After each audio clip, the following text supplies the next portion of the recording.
Welcome back, everybody, to another episode of the Rowdy Loafers. Yeah! Woo!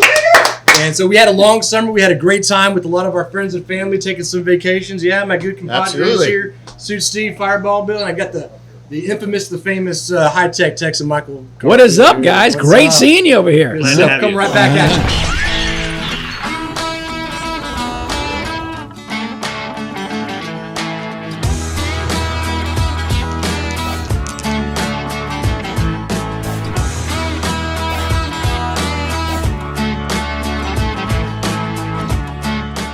Hey guys, we're back. Love it, man. So we got Michael Garfield here. He is the ambassador of cool. I love it. We had a lot of stuff. You're a fifth generation Texan. We've got a lot of really interesting things to talk about, from tech to Texas to all kinds of stuff. I mean, you're in fashion, you're in all this kind of stuff. How are you, man? I'm fine. I teel you what, man, I feel odd. I'm wearing the only burnt orange over here. Am I still welcome at this place? I mean, what's up with this? You got a lot of Aggies hanging out, but that's okay. It's all right. Anyway. You know, it's so funny. You know, if I go back 30 or 40 years, listen, I mean, I am at least a fifth generation Texan. I'm a fourth generation University of Texas. My grandfather went there. My parents went there. Cool. I went there. Yeah. And it goes on and on. You know, back in, when you were in college, it's just like Aggies and Horns. Now that are we mature? Because I'm semi-mature. Well, we're adults. Yeah, exactly. No, everybody's kind of friendly right now, but especially here in Houston, there's a lot of maroon, but I'm the guy who's just flying the burnt orange flag. But I think all of us are pretty excited though for next year. When next year, right? Yeah, 2024. If we're talking football, we could talk academics also. But no, life is about football. No, I am excited for the SEC. It'll be good. SEC. Now I can actually say that. At the end of the day, we're all Texans, and that's what matters. And that's exactly right. Exactly. No state income tax, baby. That's right. We always kind of blend a little bit of Texas history in with some boots, and of course, talking about our guest here and try to really highlight interesting people and their background stories. This is one of the most interesting guys. I know I've seen your face around Houston for so many years, and you're international now. You just got back from the karaoke bar in Korea. Yeah, you did. Right? What was it? Did you have some barbecue as well? The Korean barbecue they put in front of you? Well, I actually did. It was a quick roundabout trip. I was in Seoul, South Korea, which it was my very first trip to Asia, anywhere in Asia. Wow. And I've been a lot of places internationally. My first trip to Asia, but that's where Samsung is headquartered. And obviously, I cover technology.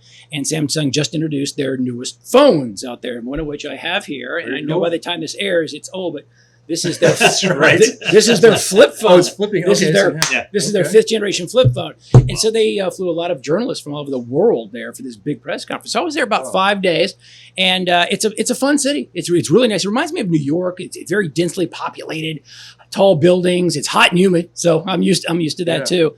But it was neat. I had the food. Believe it or not, there was a lot of, don't laugh, KFC, Subway, P.F. Chang's, Krispy Kreme. Very Americanized over there. Very Americanized. It's always still a little bit different, right? I've gone to some of those KFCs. It's like, where's my, and I'm like, I don't want this weird soup thing or whatever. Which part of the chicken you serving here over there? Because that ain't a drumstick, brother. Yeah. Exactly. Yeah, the Colonel actually didn't really mean for that to happen. But it was a good trip. So, am I international? Actually, I did my show from there. And that's the neat thing, because, I've been doing radio and iHeart and KPRC 950. Yeah. This is my 22nd year, the longest running show on KPRC 950. Thank you. Awesome. And I've done the show from all over the world, because you could do it now. You could do it from a laptop and just by plugging things into the internet. So it's neat to be able to say, okay, well, I've done it from Asia. Yeah, that's outstanding. Yeah, I had a good time when I was in Korea. I mean, the food, for me, I had to get the Korean barbecue because you can kind of understand what you're eting. Right. Because some of the stuff that's boiled all together and you just order it, a little bit scary, Oh, it is scary. There's cats and dogs. I love the Korean people.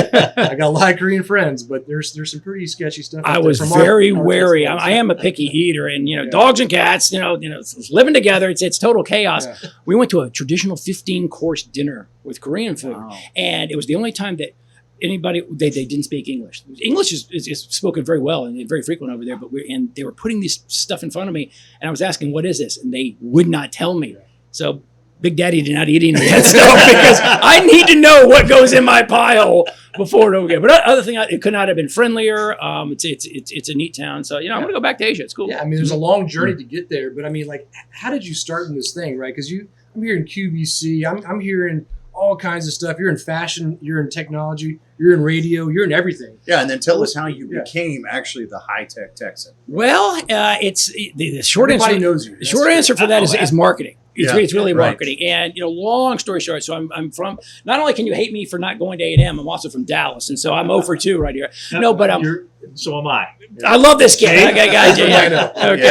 Yeah. So I'm from Dallas. My mom's from Austin. Dad's from Beaumont. And, my grandfather was from Calvert, Texas. I mean, you talk about Texas history. And so, I grew up. But when I grew up, I grew up on television. Maybe I was the original latchkey kid before the term latchkey was around, but both my parents worked. I came home and I watched television. Everything from Gilligan's Island to Brady Bunch to the reruns or whatever. But that's all I cared about. And I literally learned to speak and get mannerisms from TV, which is interesting. You probably know, as a Texan for so long, I don't have a Texas accent, and I speak quick, and I speak with my hands, and I learned to speak from watching game show hosts, and that even my younger sister, but my parents have an accent. My mom's got a really big Texas accent. My younger sister's got an accent. I don't, because I knew that's what I wanted to do. So I went to enunciate yourself. Exactly, yeah. But I went to a little school in Austin, which we won't talk about for you boys. But I studied communications and radio, television, and film, because that's all I wanted to do was behind the mic or in front of the camera. And my parents like, you need doctor or lawyer. I'm like, nope. We're going to suck it up and see if we can make a go out of this. And that was 40 plus years ago. And I've made a go at it. That's amazing. To answer your question about the Texans, the tech stuff, my dad always has been an electrical engineer. I mean, he built our television. I mean, this guy, so I grew up watching a man in our house literally build radios and TV. So I understand the technology part. Yeah. When I went to college and I got communications, I figured, I understand the tech part, but let's make it easy for consumers to understand. And so that's why I figured, hey, here's a niche that's not on television about 20 years ago when I came to Houston. And I was on Channel 2 actually in the morning. And I created this segment. It was just the High Tech Texan. I came up with the name, High Tech Texan, 23 years ago. I started on TV before radio. And so I trademarked High Tech Texan. I just needed shtick. I need Tony Tiger, Toucan Sam. You need a shtick. And I came up with High Tech Texan, and it stuck instead of just Michael Garfield type of thing. So that's what I've been doing for 20 some odd years between radio and TV, and I still have my real hair, and I'm gonna hang on with it, because if I was bald, I don't think I'd be anywhere. It's real. It's not. So you're actually one of those guys that is really living your dream. You basically started out loving technology, electronics as you were growing up. You love TV, you love radio. And here you are doing both things. Yeah, I mean, it was a combination of which. And I think, I talk to kids a lot, and I have 3 sons who graduated college. And I always say, I have a really stupid mantra. It's life is short.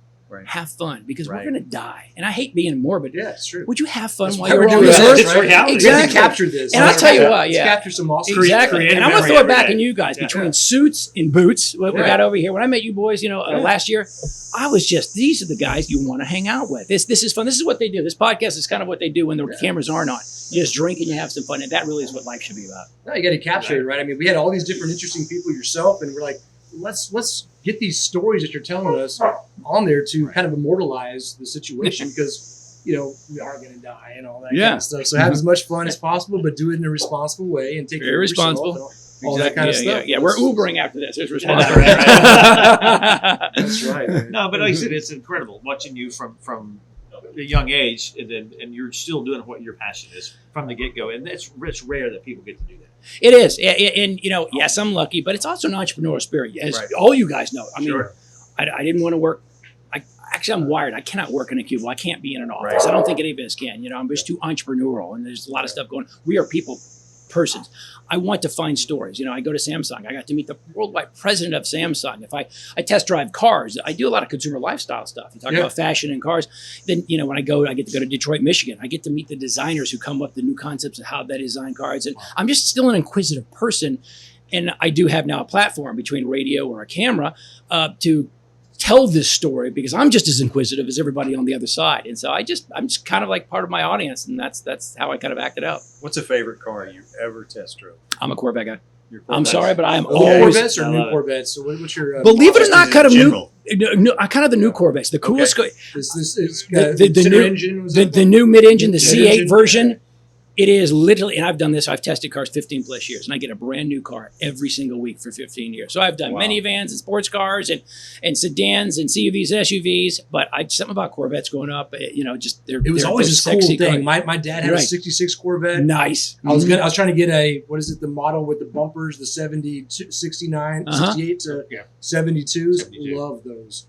But now it's like, I don't want something that's unreliable and unsafe. You know, so you got this kind of balance of things, you know? No, but the new one is, I based it on head turns because I drive these things all the way. Because how many people stop, come up, ask me what this car is, but the new mid-engine, the C8 version of the Corvette, with the, you know, it's convertible. It is absolutely gorgeous too. But listen, it's neat to be able to drive. You know, I've driven $250,000 Mercedes. I get the new BMWs. I'm all electric stuff right now, and so that's a big content part of my show. It's not so much, you know, let me talk about phones. Let me talk about, you know, cars right now. And I think the biggest question I get is not even much technology. I think the biggest question I get is, A, is that your real hair? Yes. And number two, it's, should I get an electric car? What's going on? Yeah, and so, but I need to be, you know, my knowledge of everything, and I don't go deep, but it's very horizontal. I know a lot about a little versus a little about a lot. Yeah. So what was your cars, electric cars? That's what I was going to segue into. But what would you pick? Well, there's so many. There's a ton. They're pushing it on us, but what are you going to pick? Is the technology there? Hybrid more or all electric or All great questions. This is what I get on a regular basis. And here's the thing about electric cars. Every manufacturer already has their electrifying plan. I mean, they're already out for everything. It's not just Tesla's. General Motors right now, yesterday they announced their new Cadillac 450-mile range of their new, what's called their Escalade IQ. My issue with electric cars, and I love electric cars. I think they're fast. They are super, super fast. The problem with electric cars is not the cars. It's the infrastructure here in America of our battery charging system. And my problem is if I just want to hop in the car and go visit one of my sons who's in Austin, go see my parents who are in Dallas, I've got to think. And I've got to plan it out like the old AAA triptych days. And I know that's older than you folks over there. Where's the next charging station? The problem is, all right, so here's a public. Okay, so I'm going to stop in Madisonville, halfway between here and Dallas.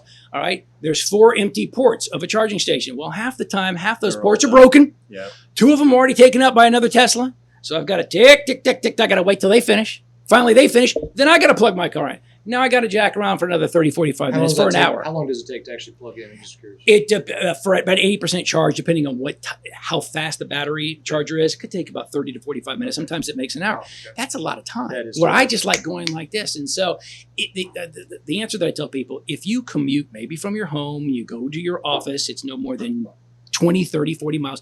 You get a battery charger installed in your garage at home. Maybe your office has one too. Phenomenal. You got a commuting car. I think it's great as a second vehicle too, because sometimes you do want to take those.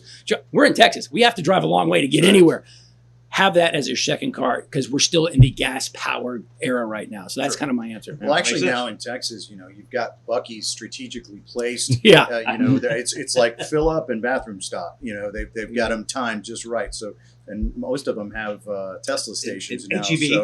But I'm thinking 30, 45 minutes is plugging into a Tesla station is perfect for Buc-ee's. They get you to come in there and I'm going to give you a new business model. What's going? So near me, I live out on the southwest side near Sugar Land, Fort Bend area. There's a Walmart right on Highway 59, and it's got a level 3 charger, which is super, super fast. Okay, those chargers.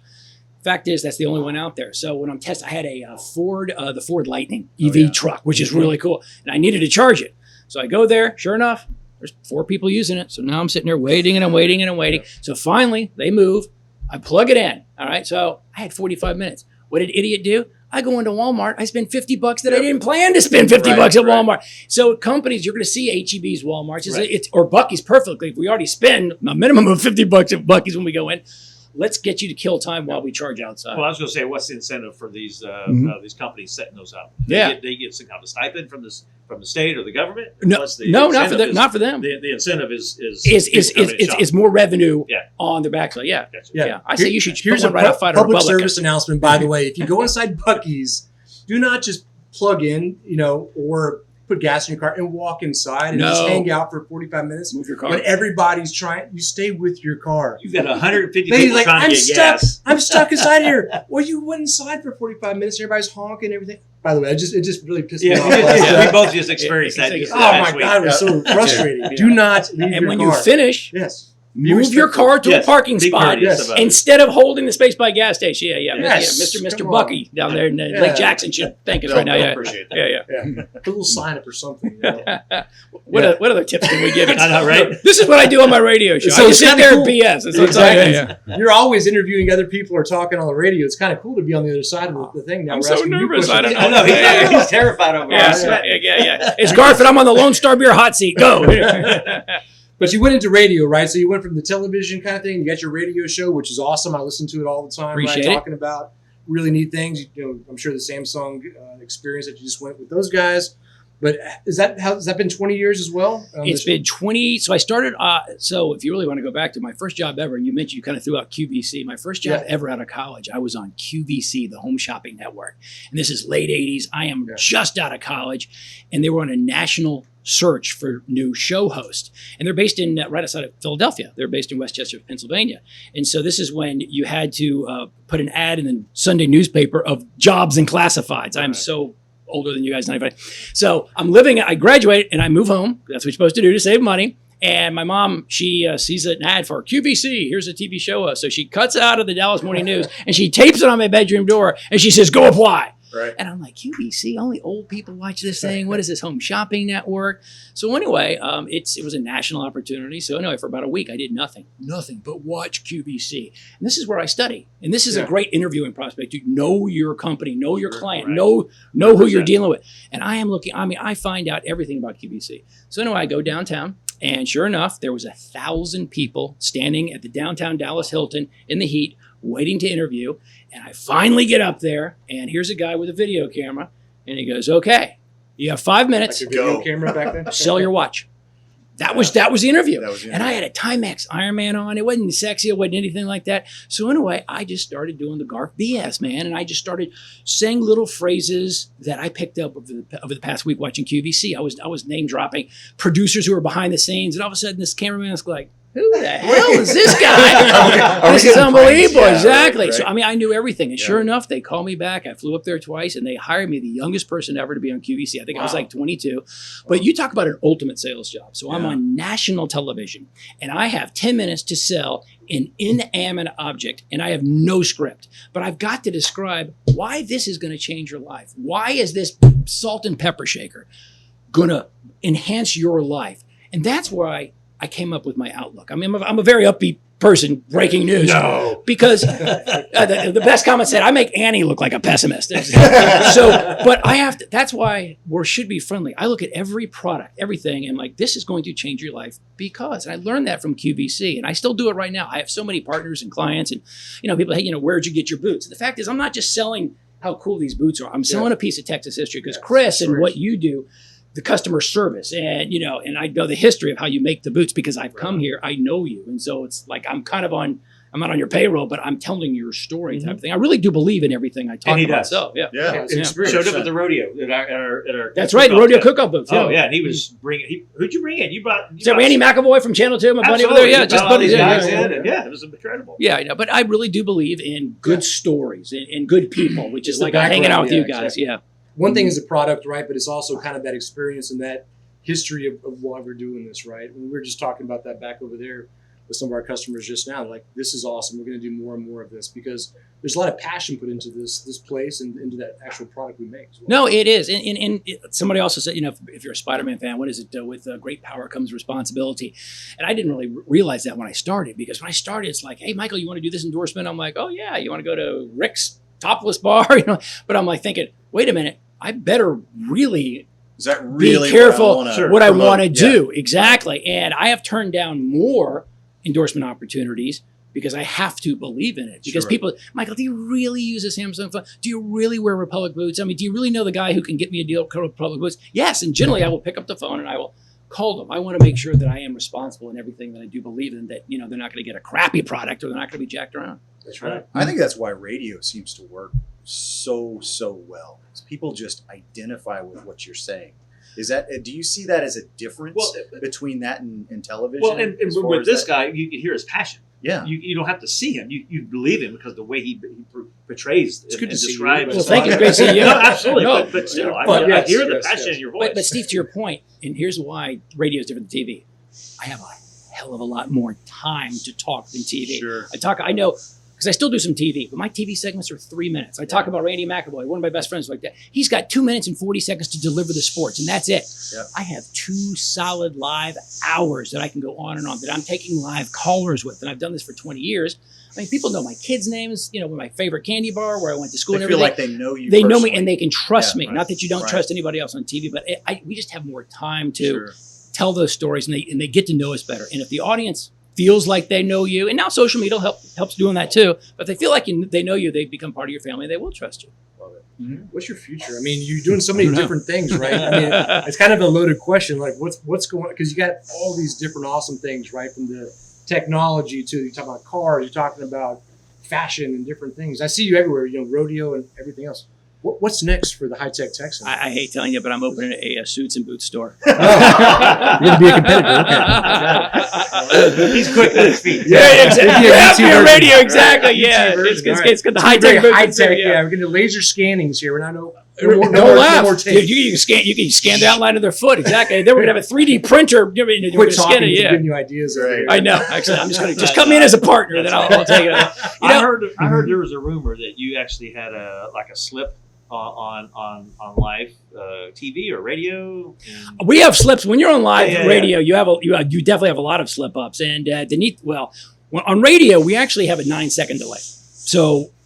We have a button. It's called the dump button. And so if we say something, I've only had to use that once, and it wasn't because of me. On radio, we had a caller calling in, and this is the early days of cell phones. I'm gonna go back about almost 20 years, and I'm talking, and he's like, "Garf, can you hear me? Garf, can you hear me?" And I'm like, "I can hear you," and he goes, "Ah, shit," and it was him. So I had to dump that button. But there's one when I was on QVC, and I was really young. We were selling. Each hour had a theme. It was the kitchen theme, or it was the diamond ink, the second hardest substance known to man. That's right. You too can get a wonderful diamond, necklace for your wife. But I was selling kitchen stuff. I think it was Black & Decker. I don't know if it was kitchen stuff. But anyway, it was a knife set. So we had, paring knife and a carving knife. And then they had scissors. If you've seen those scissors, but they're actually not scissors. They're called shears. They're called chicken shears. You can cut chicken like that.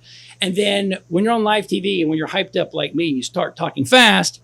The word chicken shears comes out a little differently, and that was my national. Oh, by the way, type thing.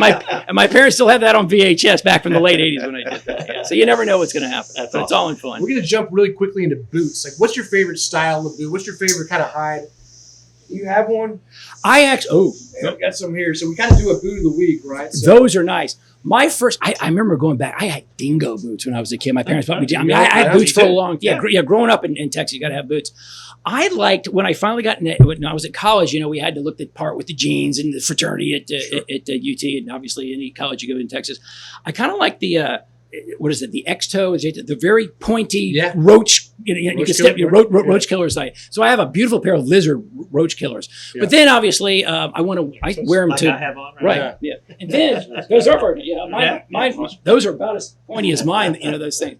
I like now a little bit more rounded toe, and because I can wear those now with tuxedos because I have nice shiny black pair. Because you can wear these with almost anything. Nobody should have dress shoes, by the way. You should always have boots. Yeah. So ropers became the thing too. The first time I ever had my first roper was in college, and I got them for I was like $40 a pair, and they were the stuff that I kept those maybe for 20 years. I mean, those things will last forever. I got them resold once, but now I've got several pellet ropers, a nice, beautiful black one that I do wear with tuxedos, but they can go with anything. Yeah, it kind of depends on the situation. Yeah, it really does. Yeah. And the funny thing is, boots obviously you have to wear them in before they get comfortable, but my boots are now so worn in. They're so and I'm a runner, so I've done 10 marathons and everything.